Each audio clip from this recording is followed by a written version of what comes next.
محترم سامعین کرام، صحابہ کرام کی جماعت وہ مقدس اور پاکیزہ جماعت ہے جن کے بارے میں اللہ تعالیٰ نے قرآن کریم میں فرمایا رضی اللہ عنہم ورضوا عنہ، اللہ تعالیٰ ان سے راضی ہو گیا اور وہ اللہ تعالیٰ سے راضی ہو گئے۔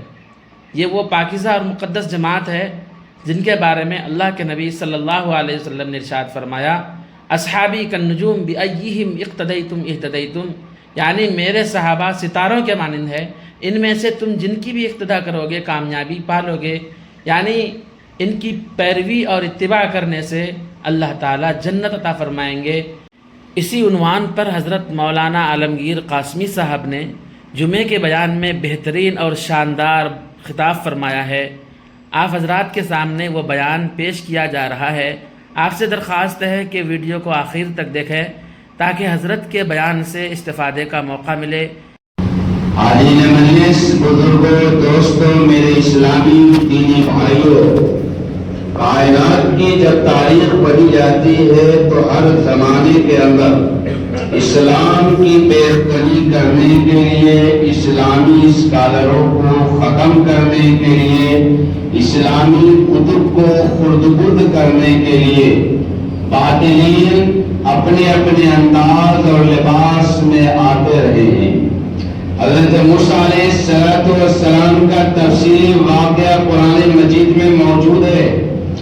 جب اللہ تبارک و تعالیٰ کے دین کو، شریعت کو، پیغام کو قوموں میں لے کر کے وہ چلے ہیں تو اس زمانے کے باطلین نے مخالفت کی ہے اور خود شاہ وقت فرعون نے بھی مخالفت کی ہے۔ پوری کوششیں اس کی رہی کہ کس طریقے سے حضرت موسیٰ علیہ السلام کو، ان کے ماننے والوں کو، ان کی شریعت کو ختم کر دیا جائے اور برباد کر دیا جائے۔ لیکن تاریخ دوسری جانب اس طریقے سے بھی گواہی دے رہی ہے کہ جو کچھ بھی ان کے ارادے تھے سب ختم ہو گئے اور اللہ تبارک و تعالیٰ نے اس سمے دین کو روشن کیا ہے، اس چراغ کو خوب روشن کیا ہے اور اس کی روشنی پھیلی ہے اور تاریخ کی کتابوں میں وہ روشنی لکھی ہوئی ہے۔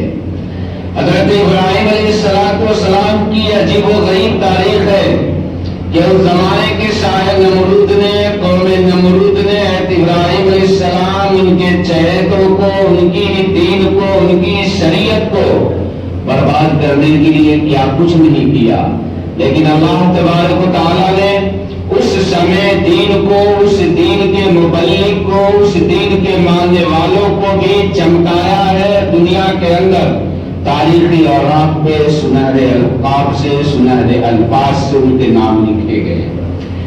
حضرت صالح علیہ السلام کا بھی واقعہ کتاب و سنت میں موجود ہے، حضرت نوح علیہ السلام کا واقعہ بھی موجود ہے، حضرت لوط علیہ السلام کا واقعہ بھی موجود ہے۔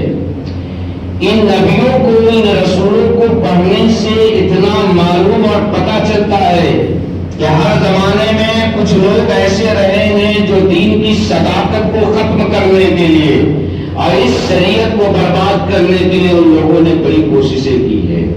نبوت اور رسالت کا جو سلسلہ حضرت آدم علیہ السلام سے چلایا گیا تھا وہ مکمل ہو رہا ہے آخری نبی محمد عربی صلی اللہ علیہ وسلم پہ۔ آپ صلی اللہ علیہ وسلم عربوں میں آئے ہیں، مشرکین مکہ میں آئے ہیں، ہاشمی گھرانے میں آئے ہیں۔ حضور علیہ السلام کو 40 سال کی عمر کی تکمیل کے بعد نبوت دی گئی ہے، اور الطاف حسین علی کہتے ہیں کہ وہ بجلی کا کڑکا تھا یا صوت ہادی، عرب کی زمین جس نے ساری ہلا دی۔ آپ صلی اللہ علیہ وسلم اللہ کا پیغام لے کر کے آئے، آپ اللہ کے میسنجر تھے، اللہ کے پیغامبر تھے۔ حضور علیہ السلام نے خفیہ دعوت و تبلیغ کا کام بھی شروع کیا، علانیہ دعوت و تبلیغ کا کام بھی شروع کیا۔ کوئی صفا پہ ٹھہر کر کے آپ صلی اللہ علیہ وسلم نے کوئی نغمے نہیں گائے تھے، آپ نے ایک ہی جملہ ارشاد فرمایا تھا، قولوا لا الہ الا اللہ تفلحون۔ تم سب مل کر کے یہ گواہی دو کہ اللہ کے سوا کوئی معبود حقیقی نہیں ہے اور میں اللہ کا سچا پکا پیغامبر میسنجر ہوں۔ حضور علیہ السلام کے اس اعلان کے بعد عرب کی چودراہٹ بادشاہت میں، عرب کی سلطنت میں، عرب کے بڑے بڑے سرماؤں اور سرداروں کے دل و دماغ میں ایک عجب سی کیفیت پائی گئی کہ ان لوگوں نے جو اب تک آپ صلی اللہ علیہ وسلم کو صادق کہا تھا، امین کہا تھا، اچھا کہا تھا، بہتر کہا تھا، اچانک ان کے گھروں سے اور ان کے بچوں کی زبانوں پہ یہ آواز آ رہی تھی، آپ جادوگر ہیں، آپ مجنون ہیں۔ قرآن مجید کے اندر باضابطہ جگہ جگہ آپ صلی اللہ علیہ وسلم کے لیے وہ الفاظ جو مشرکین مکہ نے چنے تھے سب کو اللہ نے پیش کیا ہے۔ میرے حبیب کے لیے ان مشرکین نے جادوگر کا لفظ بھی استعمال کیا، پاگل کا لفظ بھی استعمال کیا۔ جو کتاب میں نے آقا علیہ الصلوۃ والسلام پہ اتاری تھی، جسے قرآن مجید کا نام دیا گیا، اس کتاب کے بارے میں عربوں کا یہ عقیدہ کتابوں کے اندر موجود ہے، یہ اللہ کی کتاب نہیں ہے، نعوذ باللہ، محمد عربی صلی اللہ علیہ وسلم نے اپنے ہاتھوں سے لکھا ہے۔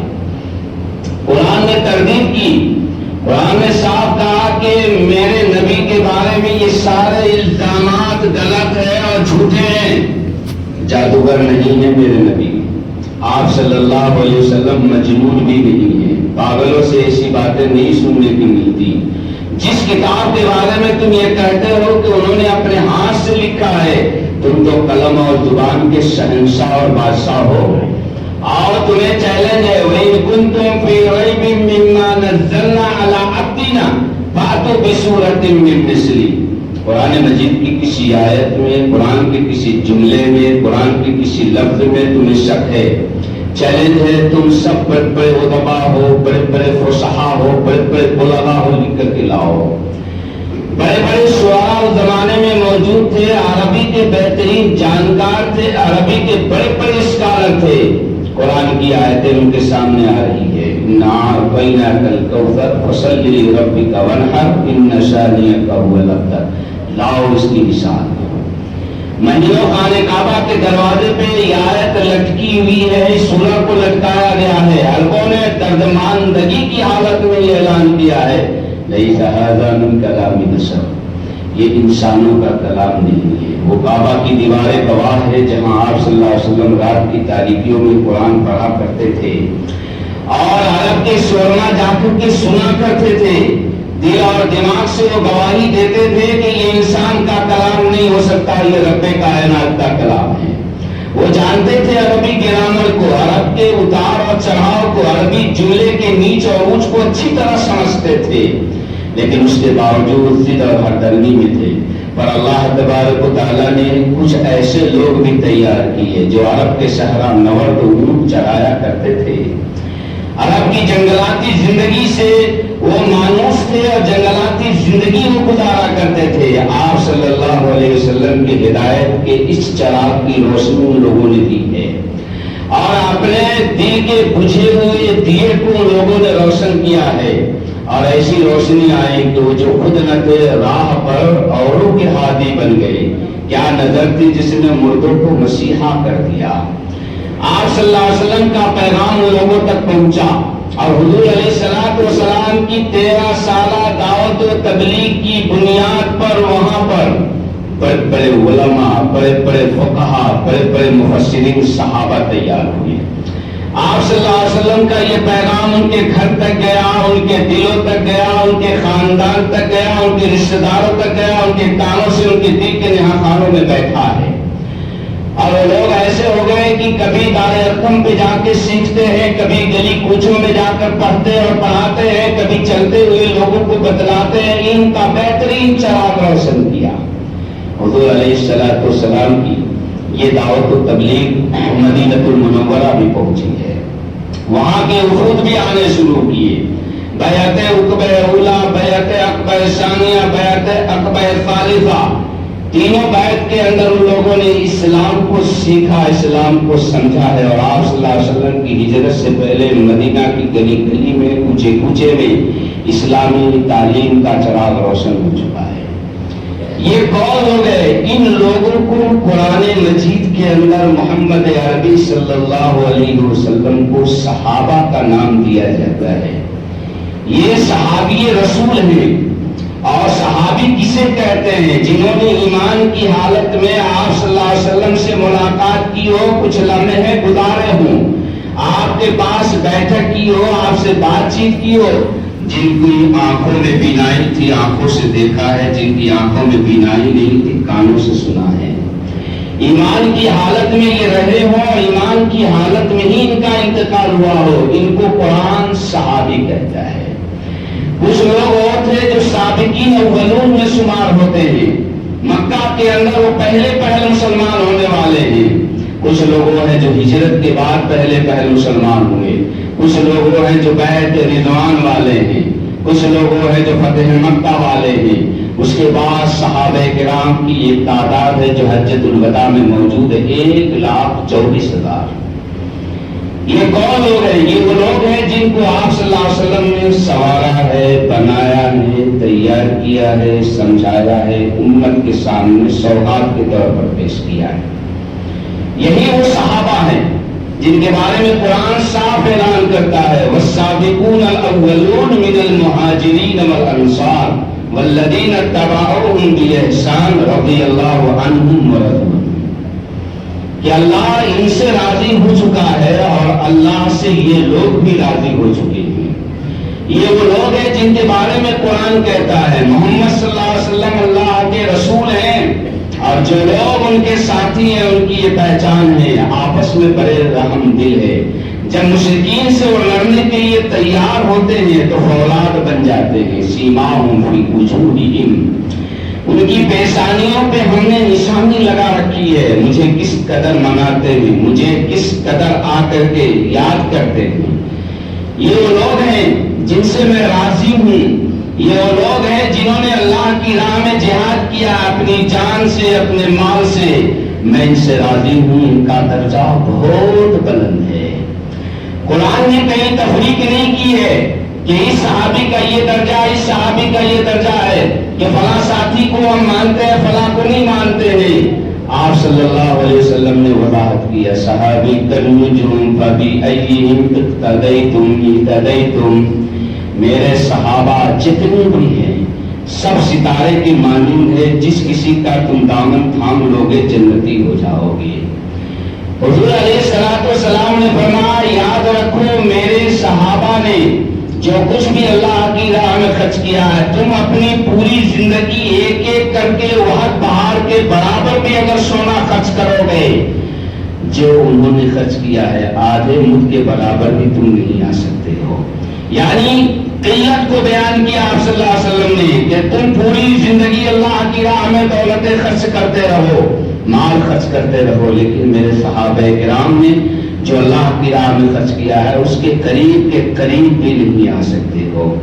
آپ صلی اللہ علیہ وسلم نے فرمایا، جہاں میرے صحابہ کرام کی قبریں ہیں، جب قیامت قائم ہوگی تو وہاں کے لوگ جب اٹھائے جائیں گے، میرا ہر صحابی وہاں کی عوام کے لیے قائد اور رہبر بن کر کے میدان محشر میں آئے گا۔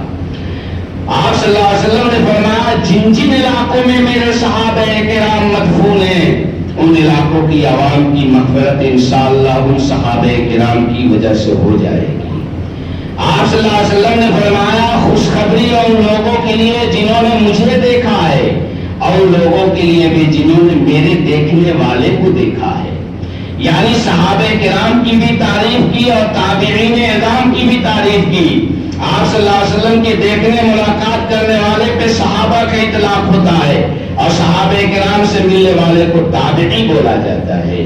حضور علیہ السلام نے فرمایا، لعنت ہے ان لوگوں پر جو میرے کسی صحابی کی برائی کرتے ہیں یا میرے صحابی کو برا بھلا کہتے ہیں۔ آپ صلی اللہ علیہ وسلم نے صاف لفظوں میں فرمایا، ساتھیوں میرا یہ پیغام دور دور تک پہنچا دو، کوئی شخص میرے صحابی کو برا بھلا نہ کہے، ان کی خدمات تمہیں نہیں معلوم۔ حضرت علی کرم اللہ وجہہ فرمایا کرتے تھے، میرے ساتھیوں کے بارے میں تمہیں کیا پتا؟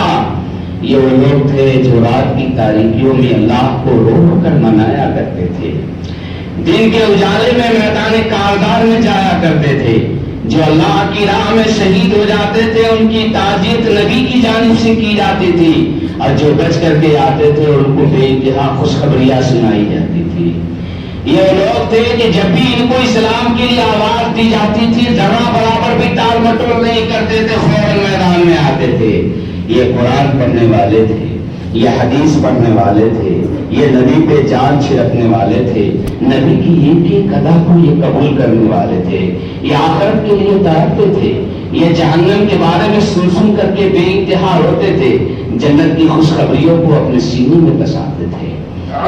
یہ صحابہ کرام تھے جنہوں نے اپنی پوری زندگی نبی اکرم صلی اللہ علیہ وسلم کے قدموں میں نچھاور کر دی ہے۔ اللہ تبارک و تعالیٰ نے ان کو معیار حق بنایا ہے، یعنی دنیا کے اندر جو قرآن پہنچایا گیا، جو حدیث پہنچائی گئی، نبی کے اخلاق، نبی کے کردار، نبی کے طریقے، نبی کے انداز، نبی کے لب و لہجے کو کسی اور نے نہیں پیش کیا۔ آپ صلی اللہ علیہ وسلم کی ایک ایک چیز کو صحابہ کرام نے شمار کیا ہے۔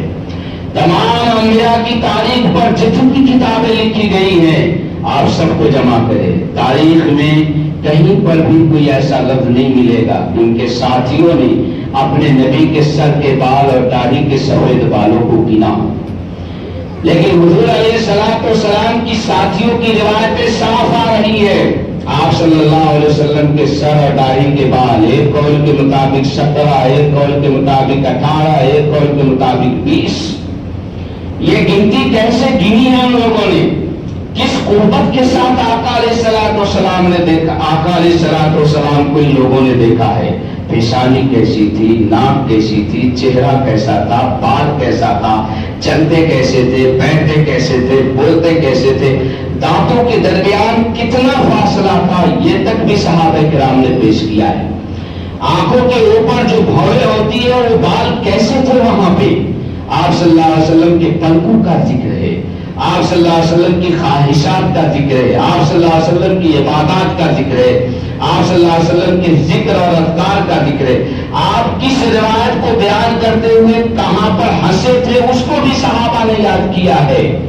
آپ صلی اللہ علیہ وسلم نے کس درخت کی کس شاخ کو پکڑ کر کے کتنی دیر تک ہلایا تھا، یہ بھی صحابہ کرام نے پیش کیا ہے۔ روایتیں موجود ہے۔ حضور علیہ السلام کے جوتے کیسے تھے، آپ صلی اللہ علیہ وسلم کی چپل میں کتنے تسمے لگے ہوئے تھے، اس کو بھی صحابہ کرام نے ذکر کیا ہے۔ حضور صلی اللہ علیہ وسلم کی چادر کی دھاریاں کیسی تھی، آپ صلی اللہ علیہ وسلم کی پگڑی کیسی تھی، آپ کی پگڑی کا کلر کیسا تھا، آپ تیل کس قدر لگاتے تھے، کون سا تیل لگاتے تھے، آپ صلی اللہ علیہ وسلم کے سونے کا طریقہ کیا تھا، آپ کے تکیے میں کیا چیز بھری ہوئی تھی، آپ کا گدا کیسا تھا، آپ سفر کرتے تھے تو آپ کے لیے پانی کا انتظام کہاں سے کیا جاتا تھا، آپ کے لیے سترا کون اٹھا کر کے لے کے جاتا تھا، آپ کی مسواک کون لے جاتا تھا، یہ تک بھی صحابہ کرام نے ذکر کیا ہے۔ پڑھیے بخاری، مسلم، ترمذی، ابو داؤد، نسائی، ابن ماجہ، 6 کی 6 کتابوں کے اندر جب بھی قال رسول اللہ صلی اللہ علیہ وسلم کا جملہ آئے گا وہاں پر صحابی ضرور آئیں گے۔ کہ صحابی روایت بیان کر رہے ہیں کہ آپ صلی اللہ علیہ وسلم کو ہم نے ایسا کہتے ہوئے سنا، ہم نے ایسا کرتے ہوئے دیکھا، ہم نے آپ صلی اللہ علیہ وسلم کو ایسا کرتے ہوئے پایا۔ کون ہے یہ صحابی؟ اسی لیے کہا جاتا ہے تمام امت کا فیصلہ ہے، کسی صحابی کے بارے میں نہ کوئی غلط بات بولی جائے گی نہ لکھا جائے گا۔ اس لیے اپنے زمانے کے بڑے محقق کے علامہ ابن تیمیہ ہے، علامہ ابن حجر اسقلانی ہے، ابن کثیر ہے، خطیب بغدادی ہے، ایسے سارے علماء انہیں زندیق قرار دیا ہے، انہیں فاسق قرار دیا ہے جنہوں نے آقا علیہ السلام کے کسی بھی ساتھی کے بارے میں کچھ لکھنے کی جرأت کی ہے، کچھ بولنے کی جرأت کی ہے۔ سارے کے سارے صحابہ اللہ تبارک و تعالیٰ کے پسندیدہ ہیں، اللہ تبارک و تعالیٰ کی خوشی میں ہیں، اللہ تبارک تعالیٰ کی رضا میں ہیں۔ تو حضرات صحابہ کرام پورے کے پورے معیار حق ہیں، معیار شریعت ہے۔ نبی کے شہزادوں کے بارے میں عام انسانوں کو کبھی حق نہیں ملے گا کہ ان شہزادوں کے بارے میں ہم کچھ بولے یا کچھ لکھے۔ ایک فرقہ بار بار غلطی کر رہا ہے، وہ صحابہ کرام میں خلفاء راشدین میں تفریق کرتا ہے، وہ صحابہ کرام کو گالیاں بھی دیتا ہے، وہ صحابہ کرام کی برائیوں میں گھنٹوں گھنٹوں تقریریں بھی کرتا ہے۔ اس فرقے کے خطیبوں کے اندر یہ امتیاز نہیں ہے کہ کس صحابی کے بارے میں ہمیں بولنے کی جرأت مل رہی ہے۔ یاد رکھیے میدان حشر کے اندر حضور علیہ السلام ضرور گرفتار کریں گے، کہ میرے پڑھائے ہوئے طالب علموں کے خلاف تم نے آواز بلند کی ہے، تمہیں اتنی حیا تو آنی چاہیے کہ یہ میرے شاگرد ہے، تمہارے نہیں، میں نے اپنی نگاہ نبوت سے انہیں دیکھا ہے، میں نے انہیں پڑھایا ہے، میں نے انہیں قلم دیا ہے، میں نے انہیں تحریر دی ہے، میں نے اپنی تقریر دی ہے، میں نے اپنی صلاحیت دی ہے۔ اگر وہ صحابہ کرام اس دنیا میں نہیں ہوتے تو ہمارا اسلام کا جاننا تو دور کی بات، مسلمان رہنا بھی مشکل ہو جاتا۔ اس لیے حضرات صحابہ کرام کو مانیے، صحابہ کرام کو تسلیم کیجئے، چھوٹوں کی تحریروں کو قبول مت کیجئے۔ جو لوگ بعد میں آئے ہیں وہ لوگ اپنی طرف سے، اپنے اجتہاد سے کسی بھی صحابی کے خلاف اگر وہ لکھتے ہیں وہ غلط لکھتے ہیں، وہ جھوٹے ہیں۔ اس لیے اپنے گھروں کے اندر اپنے بچوں کو اپنے دل میں، اپنے دماغ میں براہ راست قرآن اور حدیث کو سمجھنے کی کوشش کیجیے اور دیکھیے صحابی کے بارے میں نبی نے کیا کہا ہے، قرآن کیا کہتا ہے۔ کیونکہ یہ دو مستند چیزیں ہیں امت کے سامنے جس کے بارے میں آقا علیہ السلام نے گواہی دی تھی، انی ترکت فیکم امرین ان تمسکتم لن تضلوا ابدا۔ دو چیزیں چھوڑ کے جا رہا ہوں، اسے تھامو گے کبھی گمراہ نہیں ہوگی، کتاب اللہ و سنتی، اللہ کی کتاب اور میری سنت۔ امت گمراہ جب ہوتی ہے جب وہ قرآن سے ہٹتی ہے، جب وہ حدیث سے ہٹتی ہے۔ قرآن کے قریب آئی ہے، حدیث کے قریب آئی ہے، گواہی صرف انہی دو کتابوں کی دی گئی ہے۔ اس لیے ان دو کتابوں میں آپ صلی اللہ علیہ وسلم کے بارے میں کیا کہا گیا ہے، صحابہ کرام کے بارے میں کیا لکھا گیا ہے۔ حضرات صحابہ کرام کو اپنے لیے معیار سمجھیے، کسوٹی سمجھیے، وہ معیار حق ہے، کسی بھی عام انسان کے لیے جائز نہیں ہے۔ صحابہ کرام میں آپ تفریق کرے، یہ نبی کے شہزادے ہیں، ان کے بیچ جو کچھ بھی ہوا ہے وہ اللہ جانتا ہے، نبی جانتے ہیں، وہ فیصلہ بھی اللہ کے دربار میں، نبی کے دربار میں ہوگا۔ ہم چھوٹوں کے لیے لب کشائی کی بالکل اجازت نہیں ہے۔ صحابہ کرام میں اجتہادی غلطیاں ہوئی، اجتہادی خطائیں ہوئی، وہ سب لپیٹ دی گئی ہیں وہ غلطیاں۔ اس لیے ہمارا ایک ہی عقیدہ ہونا چاہیے، صحابہ معیار حق ہے۔ احساس جگائیے اپنے دلوں میں کہ احساس عنایت کر آثار مصیبت کا، امروز کی سورش میں اندیش ہے فرداد، بے لوش محبت ہو، بے باک صداقت ہو، سینوں میں اجالا کر دے صورت مینا دے۔ وآخر دعوانا الحمدللہ رب العالمین۔